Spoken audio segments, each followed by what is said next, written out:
All right. Hello, everybody. My name is Joe Laszlo, and I'm a Senior Director at the Interactive Advertising Bureau. I want to thank you all for joining today's webinar on the state of MRAID. MRAID is an IAB standard for building rich media mobile ads, and I have been fortunate enough to get to be the manager of the MRAID project since its inception 3 or so years ago. It's been a great learning process for me personally, and I think MRAID has proven a helpful advance for the world of mobile advertising. And I want to thank you all for taking some time out of your day to join us to talk about it. Just a couple of logistical notes. One, we will definitely be saving some time towards the end of the hour for Q&A from all of you. So please use the questions feature in the GoToMeeting user interface, and I'll be keeping an eye on questions and queuing up as many as we can. The other thing I'll say up front is we'll be recording this webinar, and sometime in the next couple days, hopefully by the weekend, we'll have it a recording available on iab.net/webinars. In terms of the agenda, as I said, I've been the project manager from the IAB staff side on MRAID since its inception, but I thought it would be best to really kind of turn the floor, metaphorically, over to three people who live and breathe much closer to MRAID's actuality than I do. People who are actually working with MRAID, creating MRAID ads, delivering MRAID ads, dealing with headaches related to MRAID ads day in and day out. And so I've asked three members of the MRAID working group to talk to you about, first, just kind of definitionally, what is MRAID, where did it come from, and what does it do, what does it not do?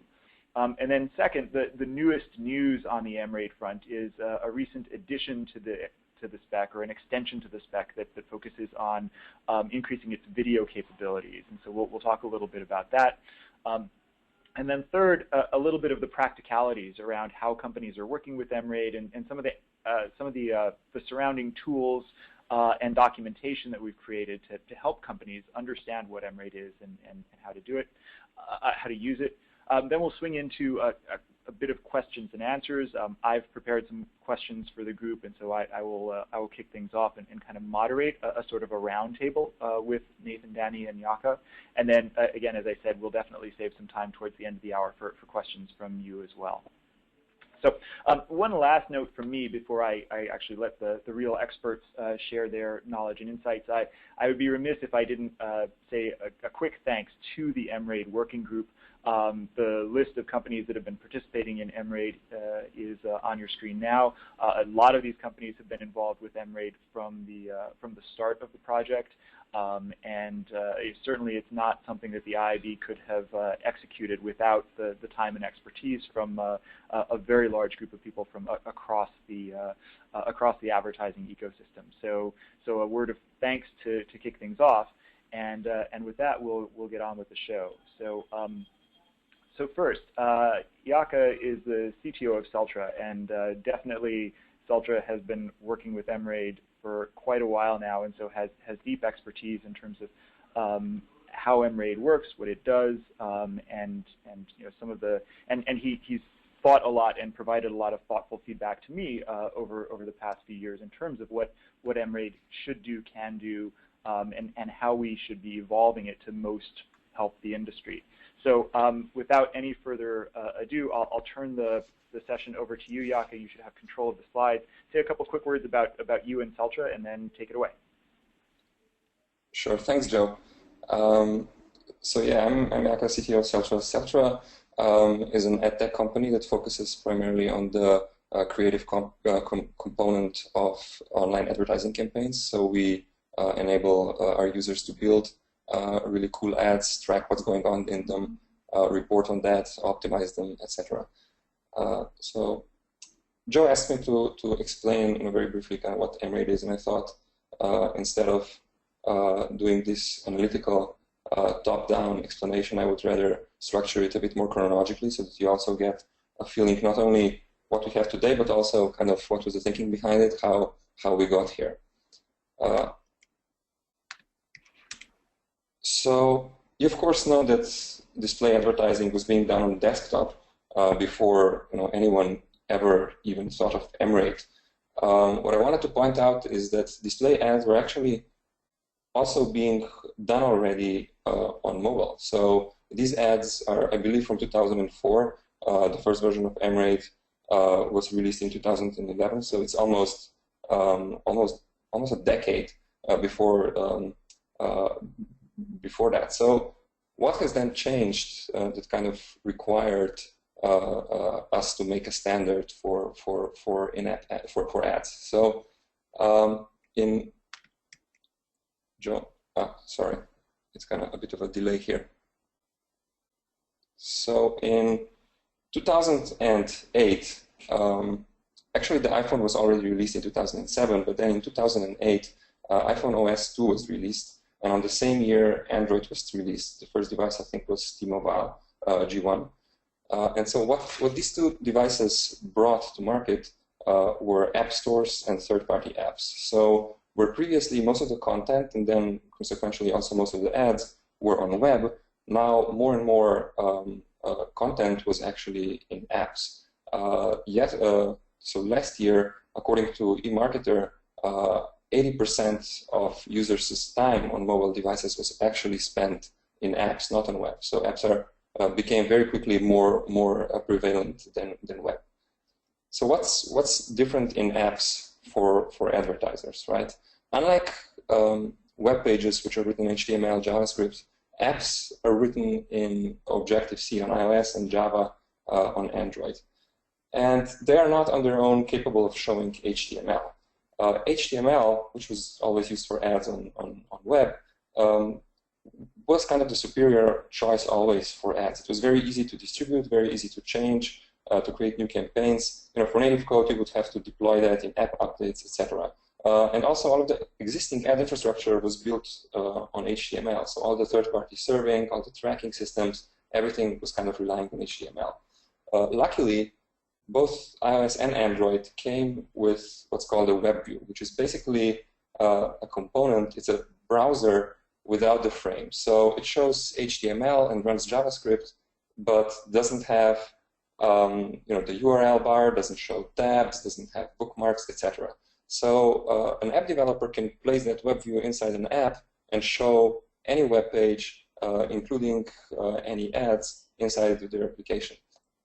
So this kind of solves showing of HTML ads and applications. But then what happens when the user taps on this ad? Joe, I'm having some problems advancing. Okay. So what happens when the user taps on an ad? So this web view would do basically what every browser does when a link is tapped. It would open the landing page in it, right? But obviously this is not something that you want. You don't want to open the landing page in this web view. So at the very minimum, what every app that uses a web view to show HTML ads must do is expand this web view on click. So there are two ways how to go about achieving that. Joe, I'm having some problems advancing the slides. Thanks. Cool. I'll take over then. Just signal when you want to go forward. All right, perfect. So there are two ways for how an app using a web view to show HTML5 ads can expand when an ad is tapped. One approach and basically requires no change to banners at all. You can use unmodified web banners, which are basically images wrapped in a link, and the app can detect a click on that link, and instead of showing what I showed you before, the landing page in that tiny web view, it can open a browser. Now, this has the huge advantage of not requiring any specific ads for applications. Publishers or networks or SSPs kind of reuse the same web campaigns also in applications. But it has some drawbacks. So the UI is far from being perfect. As soon as you tap on the ad, the first thing that you're going to see is a web browser, a white page, load and wait for the landing page to load. And during that time, the user might, especially in time of 2008 networks were much slower, the user may quickly leave before even the landing page opens. If you're opening a system browser, there's the extra hurdle of making an app switch. which makes returning, especially on iOS where you don't have the back key, a bit harder. Nobody wanted people to leave their apps. If you use your own in-app browser, the experience is also kind of funky. And in either case, you don't get really a true full-screen expansion. If you remember when MRAID was first being standardized around 2010, Steve Jobs was demoing iAds, and those had really immersive, quickly expanding, immediately loaded, completely full-screen experiences, and something like that's not possible with a web browser. But you can do it if you modify ads specifically for apps and have ads speak to the apps that they're running in. Then instead of having this small banner and a landing page, you can actually create a single-page ad, which when clicked just communicates to the app, okay, I've been clicked, you need to expand my web view. The app can expand that web view to a completely full screen, not a browser, and the ad can change what it's showing without even loading a second page. At least, if it has to load some content, it can very quickly show a loading bar or something like that. More than that, this communication channel open from the ad to an app allows the ad to access native device functionality such as accelerometer, GPS. These things at that point were not generally available inside web views. So pretty soon, everyone was building ads that communicated with host apps. The problem was everyone was doing it in their own way. Every ad understood its specific language. Yeah, Joe, can you go? So what this meant is there was this sprawl of interfaces for doing basically the same thing. The expansion, some would call it, and really it's kind of trivial. Expansion, someone would call expand, someone else would call it open, someone would call it set full screen, someone would call it go to full screen, someone would call it maximize. So it was really, really painful. And someone like us had to talk to all of these partners, implement all of their interfaces just to make sure that our ads ran in those environments. And for someone that was newer to this ecosystem, just imagine like a creative shop somewhere building one of these ads. It was not at all trivial to build one that would work in all of these places. So the first parties that tried to kind of start unifying this a bit were networks and SSPs. They needed their publishers' apps to behave somewhat consistently to be able to run campaigns against all of them. So they said, don't implement everything yourself. Don't create the web view yourself. Just let us provide you this bunch of code, this plugin. Drop this code into your app, and we'll take care of showing the ad and expanding. So these plugins were called SDKs, software development kits, and they handled, like I said, loading, showing, expansion, everything. And most pubs, not all of them, but most publishers today do not implement this functionality on their own. They use some sort of an SDK. But still, every network, usually had their own proprietary interface. So, Joe, if we go to the next slide, the first one to kind of got sick of this situation were Crisp, and they in 2010 started a project called Orma. It was the first open language, basically, that both publishers as well as advertisers could kind of agree to. It said you're going to call it expand. You won't say maximize full screen. It's going to be expand, and that's it. It also exposed many native device features, GPS, accelerometer, vibration, stuff like that.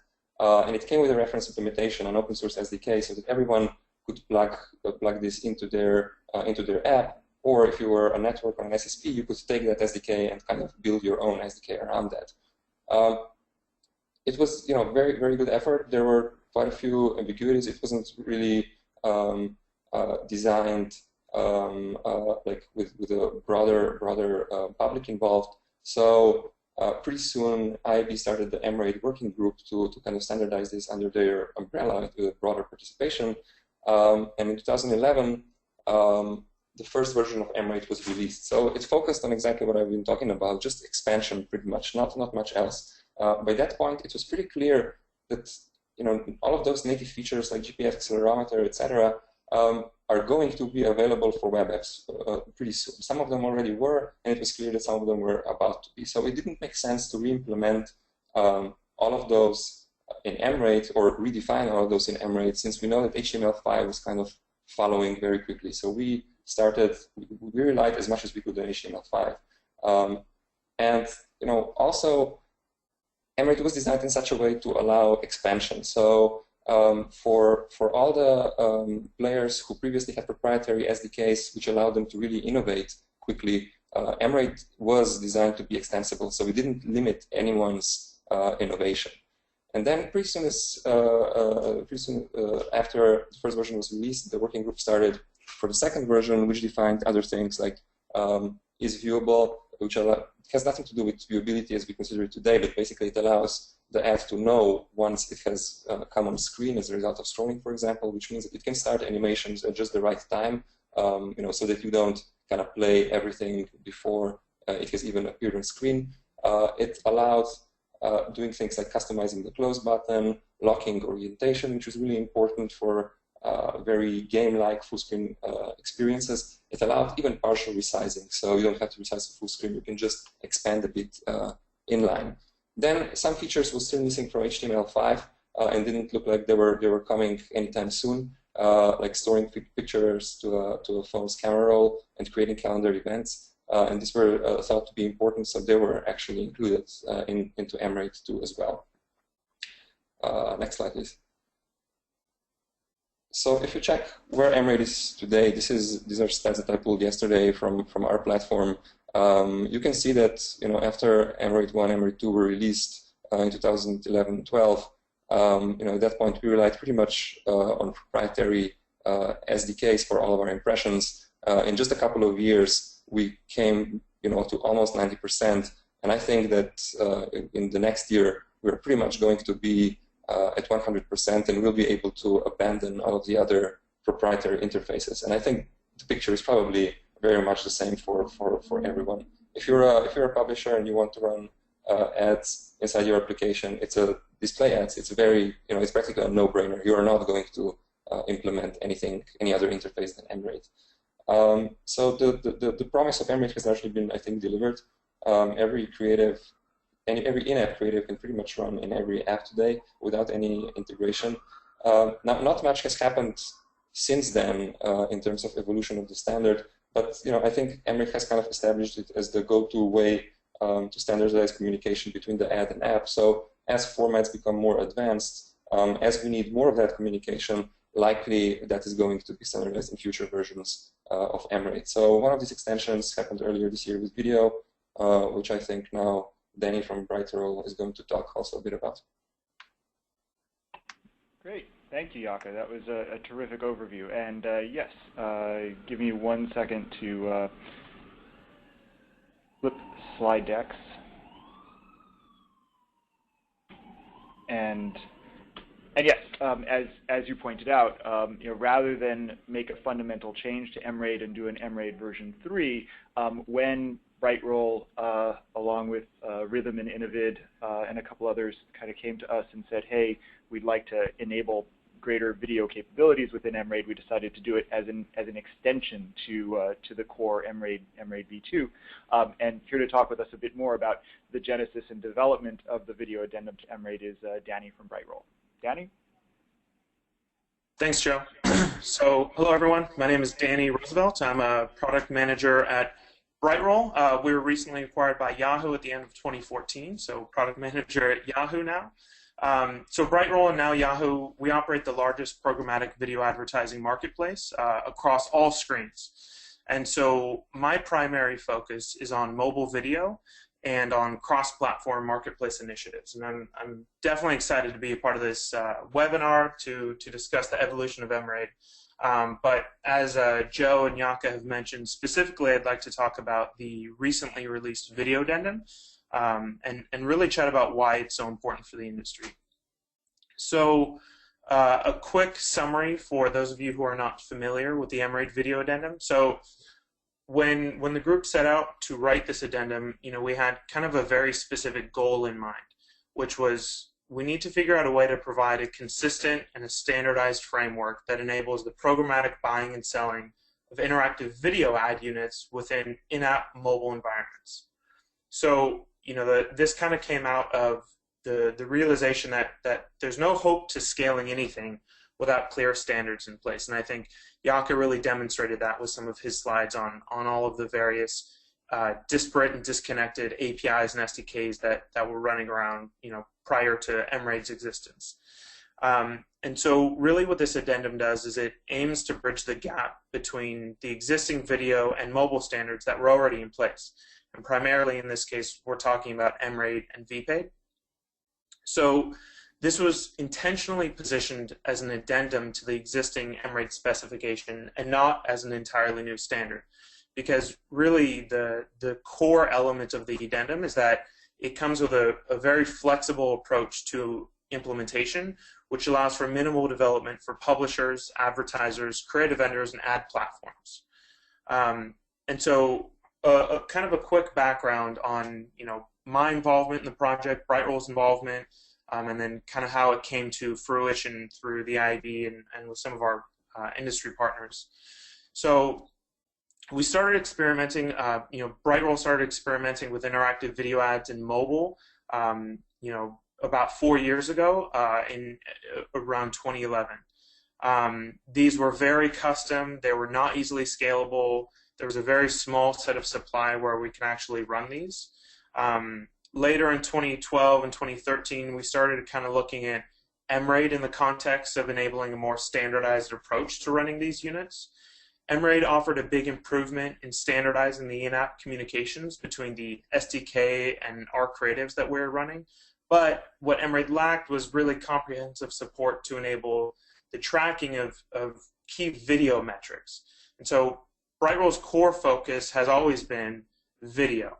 And MRAID, really did a good job of enabling mobile communication with the SDK and the creative, but it kind of stopped short of providing comprehensive video support.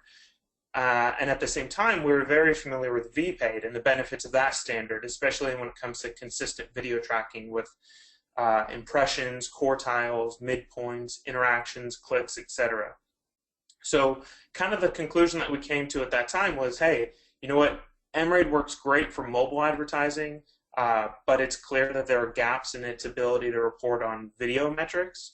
And then on the flip side, VPAID provided a really well understood and reliable framework for video advertising, but really kind of stopped short of offering robust mobile support. And just kind of a side note on that, that's VPAID 1.0. There is, of course, VPAID 2.0, which kind of takes a step towards solving this problem by moving away from Flash and moving toward HTML5 and JavaScript instead. The kind of the problem there is that there's really a lack of widespread adoption today of VPAID 2.0 in the industry. Especially for mobile interstitial type placements where we're mainly running within web views and not necessarily traditional player. And on top of that, we really wanted to provide a guide for advertisers and publishers to start running these units immediately with minimal changes required to their SDKs.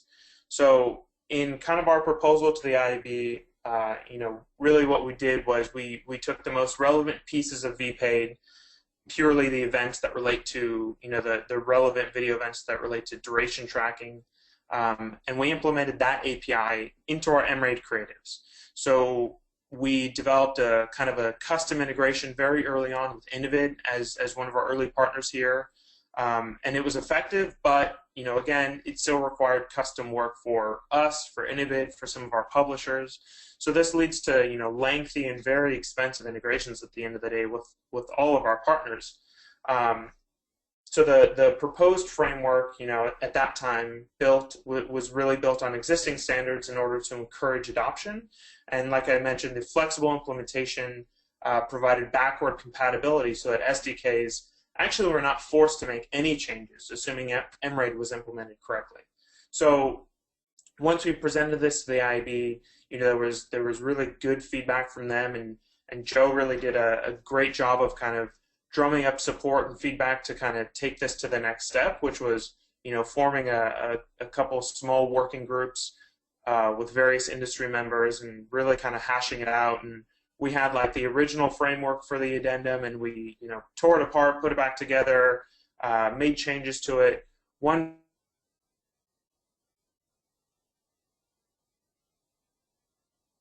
change that we made to it was really this notion of, creatives can make changes to support VPaid, SDKs can make changes to subscribe to those VPaid events, but they're never forced to. So if an SDK or a publisher wants to listen in and see what's going on with the video duration events, it can, but it does not have to. And so, we really presented this idea within the working group, all of us coming together, and we kind of pieced this together, and we really started to gain traction probably around October of last year. And that's really when the feedback and the collaboration started to pick up. And since then, we've been fortunate to play a leading role in the growth and the development of the addendum, and we're grateful for all of the other companies who have pitched in a lot of support and a lot of really great ideas. Obviously, Joe and the IAB, Crisp and Innovate and Opera, Rhythm. And since this was released at the end of March, we've seen a ton of great feedback from various industry partners. We've started to see the impact already of establishing kind of a much clearer standardized guide for how to build and then how to run these interactive mobile units that are purely focused on video. And so, we didn't want to change anything for how we're doing MRAID in the context of display, but again, the focus of this project was how do we run interactive video units within mobile apps and provide a clear method of implementation and provide all of the key metrics to anyone who needs them. So that can be the SSP and the SDK, the ad platform, the creative vendor, the advertiser, the agency, etc. And since this has come out, like I mentioned, we've seen really great feedback, and I'm excited to see kind of where this evolves and what this turns into in the future. Thanks. Great, Danny. Thanks. That's a terrific overview, and I'll just kind of provide a little IAB color where I think you conveyed it really well, but it's worth restating that the IAB developed the video suite, the V suite of standards, VAST and VPaid, a very separate project from the MRAID project, and as those projects were underway, it looked like we were solving very distinct, unique problems. So I think that was the right decision. It's also always easier to take a very large problem like how do I deliver and facilitate and standardize the container and communication between a piece of ad creative and the player or the container or SDK that's running that ad creative, and break it down into smaller, more solvable pieces. But certainly what's happened in the industry in the last couple of years is what used to be sort of very distinct line between what's a rich media ad and what's a video ad, that line is now increasingly blurry. And so I think what we tried to do with the video addendum is provide the industry a standardized way, not to necessarily kind of force fit MRAID and VPaid together, but to kind of take the most important elements out of VPaid and provide a standardized framework for using them in MRAID. And so I think it was, again, kind of a really good project, hopefully a project that will help everybody in the video ecosystem have an easier time delivering video ads in interstitial placements within mobile apps. And I think it's also a good template for potentially solving other problems by adding extensions or addendums to the core MRAID spec. So with that, we'll turn to the third presentation, and so I'll hand things over to Nathan from Crisp Media to talk a little bit about ways that companies are working with MRAID, making sure that they're using MRAID correctly, and support that the IAB and the MRAID working group are providing to do that. So Nathan, I think I'll advance the slides. Just cue me when you're ready to move forward. Sure, that's fine. Thanks, Joe. Hi, everyone.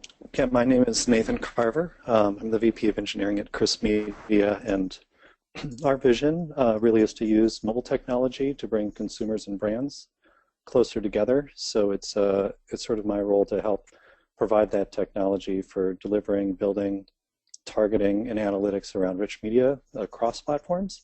And our focus is on mobile and on shopper marketing. If you could move into the first slide, Joe.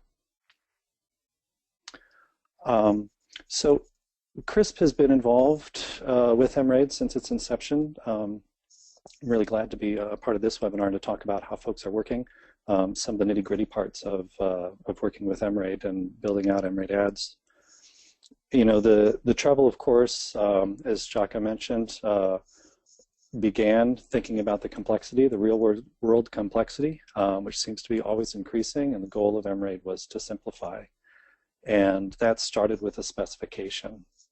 That specification started to grow and refine itself. We came out with version 2, but we realized with that specification it really wasn't enough.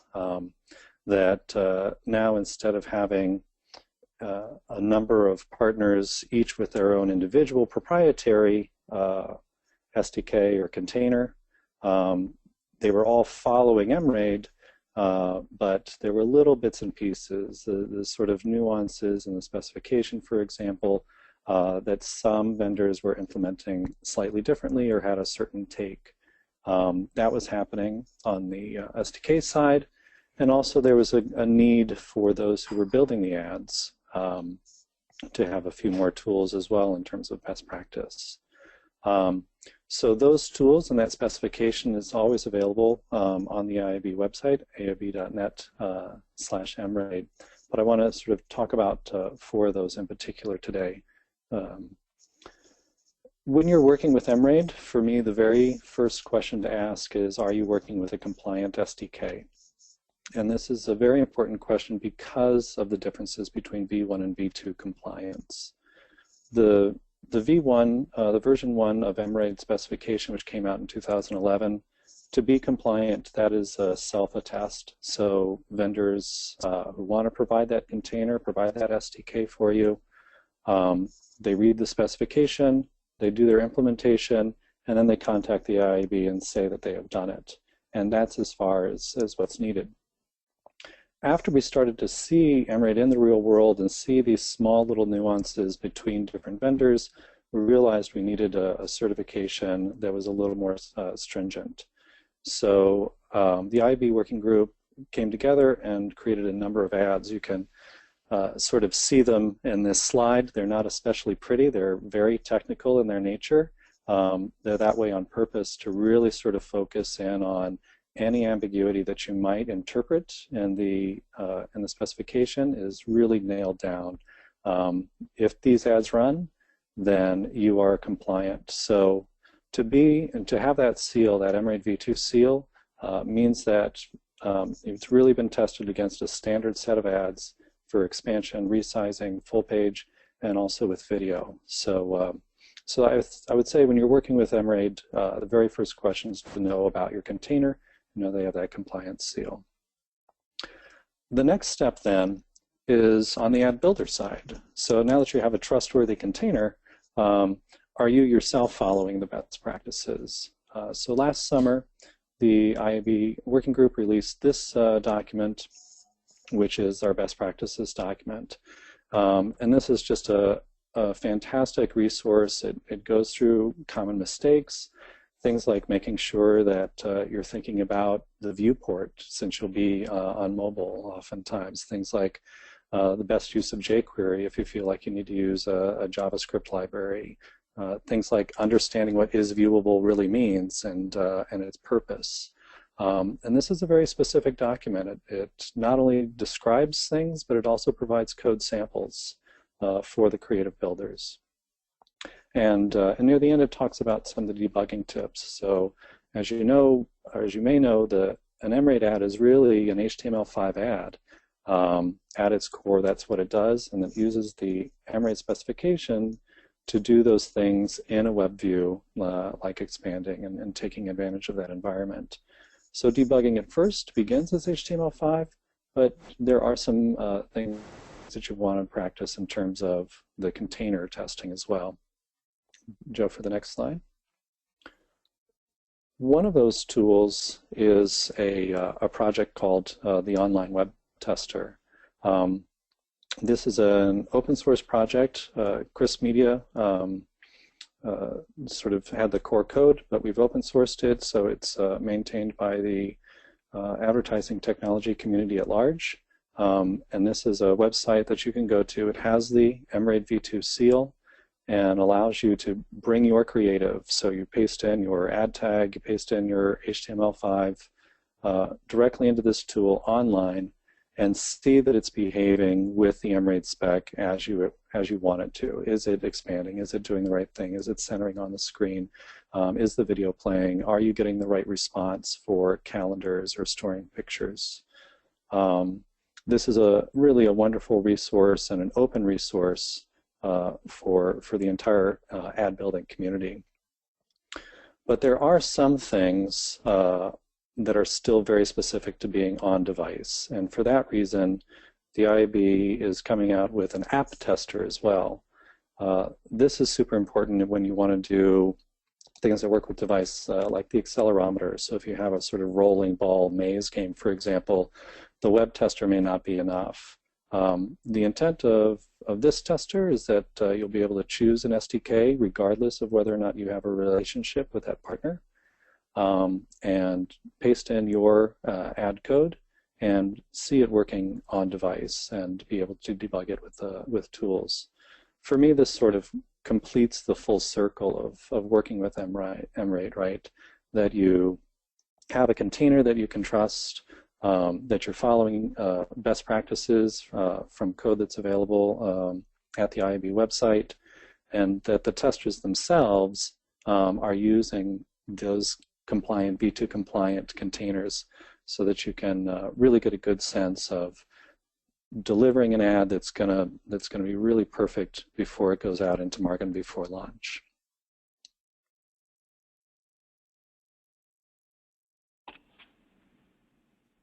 Great. Nathan, I think that's it from you. Yeah, thanks so much, Joe. Terrific. No, thank you. So, that's fantastic. So, so with that, we'll move into a sort of a brief roundtable discussion. Again, I want to invite anybody on the call with questions about MRAID, any of the things that we've talked about so far, to submit those via the questions box on the GoToWebinar user interface. I'll keep an eye on those. But just to start, for all three of you, I think all three of your contributions have been great as far as kind of what MRAID does, how it's helped the industry so far, how we were extending it to kind of add functionality over time. What do each of you see as the biggest remaining challenge, the biggest hurdle that we need to overcome? The working group is kind of thinking about things that we're going to do for the rest of the year. So what would you put on the to-do list still? Yaka, do you want to start maybe? Yeah, sure. So, it's not exactly clear enough to be put on a to-do list, but I think we see a lot of things happening in advertising generally, like native and all these innovations happening. Like if you look what has happened format-wise in applications, in display, like not a lot, right? You cannot do much better formats now that you could have done a while ago. So. All the rising stars things, not all of them are implementable in applications. Like many of the things that we do, many of the cool formats that we do, really we can only do on web. So I think the big to do is going to be for MRAID to answer, how can it work with these more tough formats. Cool. Yeah, I guess Joe, Nathan. The other thing that I think about with MRAID is that MRAID as a specification is sort of tied to the world of in-app only, and I think that there are two things that are a little bit limiting in that. One is MRAID as the specification is really a container. So I think that MRAID can expand beyond just the app. It can start to help folks who are working with constrained containers, either on smart TVs or mobile web, iframe, etc. And the other thing that MRAID doesn't address yet is because it is a creative standard and it's made for creative builders, it doesn't yet address the issues of programmatic. So in those programmatic media buys, how do I really identify that this is an MRAID, and is it MRAID v1 or v2, to really sort of prime the whole ecosystem for delivering a great rich media experience into a container that's really ready to accept it regardless of where it is. Yeah, I think those are some really, really good points. The last one in particular about kind of helping kind of the wider world identify a piece of ad inventory or a piece of creative from the outside as an MRAID ad is definitely something that the IAB is thinking about, potentially in the context of things like the open RTV spec for programmatic buying, but there's other places as well where that comes up. So and extending MRAID to support mobile web is also something that we've talked about as well. I think that's not so much changing the MRAID standard as it is just kind of creating a standardized implementation, a library probably that people can just kind of use on an open source basis to add to their mobile web presences. So Danny, anything that you would add from your perspective to the challenges we still have to overcome? Yeah, I think I would definitely echo Nathan's last point about kind of expanding some of the capabilities of what MRAID can do from a programmatic perspective. And I think, as much progress as we've made and as far as MRAID standardization has come, I think that there are, it's still not a cut and dry and kind of out-of-the-box solution necessarily for every single publisher, every single SSP, every single, ad platform. And there are still differences in implementation, differences in kind of timing of the events, and some SDKs may call this event before that event, and eventually it's small differences like that kind of throttle the scale for what we can do there. So I think that there are more things that we can do to kind of get toward the point of if we look at like VPaid's adoption in the desktop video advertising world, it's incredible and vast especially, and it's really impressive how widely adopted and well understood both of those standards are. And I think MRAID kind of has a long way to go to get to that point, but we've also done a lot of really good work there. So I think there's still work that we can do in terms of streamlining the implementation process there and making sure that we're all on the same page with exactly how we're building it in. Yeah. Okay. Great. That's a really, really good point as well. We talked a little bit about throughout. I think all of your presentations talked a little bit about MRAID versus HTML5, and clearly the world has changed quite a bit in the 4 years since MRAID version 1 came out. I would hazard that how iOS and Android implement HTML5 and the kinds of capabilities they make available probably quite different today than they were when we started. How do you see MRAID coexisting with HTML5 today, and does that add to things that we might want to change over time within MRAID to reflect that the operating systems are changing and the ways that they handle other standards like HTML5 are changing too?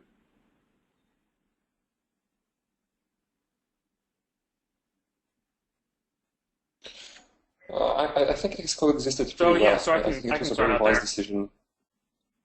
Oh, sure. Go ahead. Sorry, Danny, go for it.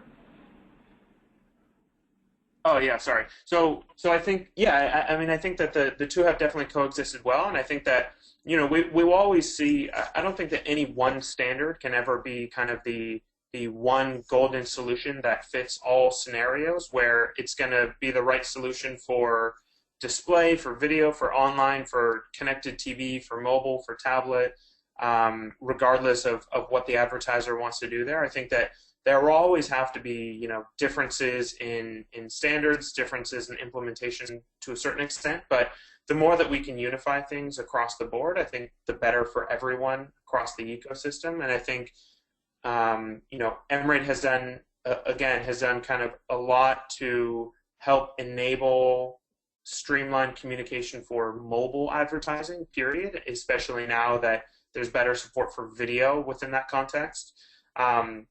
And I think that we'll see kind of the different forms that these standards will take and how they're going to coexist together. And I think, I think it's hard to tell for sure, but I'm kind of, I'm excited to see what's going to happen there. Yeah. Yaki, you have a point of view on how MRAID's coexisting with, say, HTML5 today? Yeah. So the way I see it, these are two completely orthogonal, completely complementary standards solving a different sort of problem. HTML1 sorry, HTML5, solving more the display things the same as you would on web pages, and then MRAID adding the advertising specific add-ons to that. I think it really is a testament to very good and very restrained design that we did when creating MRAID. Is that if you look at the features that are in MRAID 1 and MRAID 2, even though there has been so much innovation on HTML5, none of that functionality has been obsoleted by HTML5, right? So this really shows like a completely complementary role. Yeah, Chuck, I would agree with that. And I think that as a working group, there was a really very strong effort and a very strong focus to keep those things separate, right? So, for example, things like accelerometer you brought up earlier, that was something that initially wasn't part of HTML5. As HTML5 started to standardize, it looked like it was going to be. And so as a working group, we sort of backed off and we said, even though this is a feature that we practically want, it's a feature that's going to be implemented in HTML5. And so there was a lot of sort of forward thinking to maintain that line between HTML5 and MRAID, so that the initial goal that any HTML5 ad doesn't, if all it is just a banner, it doesn't need to change shape or introduce features of the container, that HTML5 can run directly in an MRAID container without any changes. That's still true today. And likewise, an MRAID ad can run on a website somewhere where you just have an HTML5 capabilities, and there is no MRAID container. If it's a full browser, again, it can run without changes. So I would totally agree that they're very complementary, and that there was a strong design focus and a strong effort by the working group to keep them complementary. Yeah, great. Nathan, I'll start with you on this next question, since you were talking about kind of tools and working with MRAID. What's your sense of kind of from a creative tools perspective, the ease with which a creative designer can use a basic ad creation tool and output an MRAID ad? Is that fairly widespread, common? I feel like it's something that I, as the IAB guy, have not really done a lot of my own homework on, or a lot of evangelization towards that part of the industry. So be curious what you think about the ease with which non-techie folks can build MRAID ads. Sure, absolutely. Yeah, I mean, I think it depends on how folks are building ads today, right? And the tools that they're currently using. If what you're using is bare bones, sort of working in Notepad or coding HTML5 by hand, between the sort of sample ads that we have and the best practices document, there is pretty good guidance and good resources there. But just like any other hand coding effort, you sort of need a smart person to hold those hands, to own those hands. Beyond that, in terms of the creative tools that are in market across the ad industry, I think nearly all of them now have that MRAID capability. So I know, for builders that I've seen and the Chris Media Builder, it really is as simple as sort of double click and or check a checkbox, and now your ad is MRAID compliant. So there's been a lot of effort in the ad tech tools to make that as simple as possible, that you don't need to add any extra learning beyond just the creation of your ad. Good. That's really encouraging. Jaco or Danny, anything to add on that point? Well, I think, and I would imagine that Jaco might agree, but I would think that if anything, this certainly makes it easier for advertisers to get up and running more quickly with with running sort of the same ad across various screens by I mentioned earlier that scaling anything is incredibly difficult, if not impossible, without clear standards on how to implement it. That's why kind of APIs in general are so popular now and are only increasing in relevance and popularity. And I think as we see better standards coming out, this only makes it easier for non-technical advertisers to build and run more advanced ad units. And this basically enables creative vendors and various shops like Celtra and Crisp and Innovid and anyone else, and Mixpo and any of those guys, to basically create these ad units on a standardized and programmatic basis much more easily to run at scale across whatever screen, whatever publisher they want more easily. Yeah, great. Yaka, we've talked about how MRAID started out as a creative spec, but by virtue of its wide adoption today as an API, could potentially be the basis for other things. I mean, like the video addendum is sort of one example of evolving MRAID in a new and valuable direction. We've talked about MRAID as a potential foundation for measurement, which is another topic widely discussed in the mobile and digital ecosystem these days, and in particular around viewability. Can you talk a little bit about your POV on how MRAID might be the starting point for a standardized viewability tool or other metrics that we might capture using an MRAID-like API? Yeah, so I think we have to be a bit restrained when deciding where to drive MRAID, like we have been with with HTML5 and having no overlap there in the past. I think that everything that involves communication between the ad and the host application, though, I think that's pretty much in scope.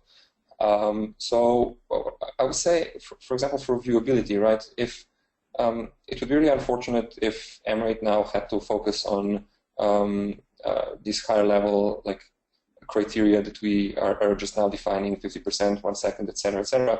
But I think it can very easily serve as a lower level API that allows both on one side the creative to know how much it is in view, either for media measurement or for just creative use, and on the other side lets the application know, for example, has the ad loaded already, is it ready to show or not. So I think with many of these things there's a dual use, one for measurement and one for creative purposes. We have been heavily involved in adding some viewability support to MRAID, but our motivation is, I would guess, very much different to many others in the industry. But then for other things, necessarily in measurement, for example, figuring out which app an ad is running in, or things like that. I think most of those things actually are better off left to the communication between the app and the ad server. And historically, this loading aspect has been out of scope of MRAID. So I think many of those things are actually better done before before the ad has actually loaded into an app, and possibly even before a bid has been made. So kind of depends case by case. Yeah, no, I think that's a really good philosophy, and I guess I'd emphasize for people who are dialed into the webinar that these are things that the MRAID working group is actively discussing. We don't have a firm plan yet about evolving MRAID towards providing more detailed information about ad placement, location, on-screen, off-screen, that sort of thing, or some of these other features. But they're all kind of open, and I think there's a very interesting conversation going on within the working group about the pros and cons of extending MRAID, of thinking about kind of what might go into an MRAID 2.5 or 3.0 or kind of the next version if there is one.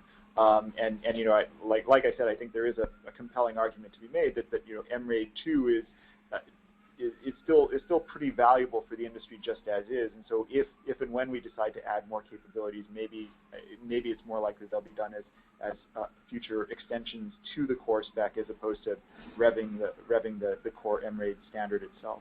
So we're just about out of time, and so I guess as we close up, I'll just kind of ask all three of you if you have any final thoughts about MRAID in terms of future directions that the spec might evolve in, or last things you want the listeners on today's call to know about MRAID and how they can work with it successfully and bring it to the rest of their teams?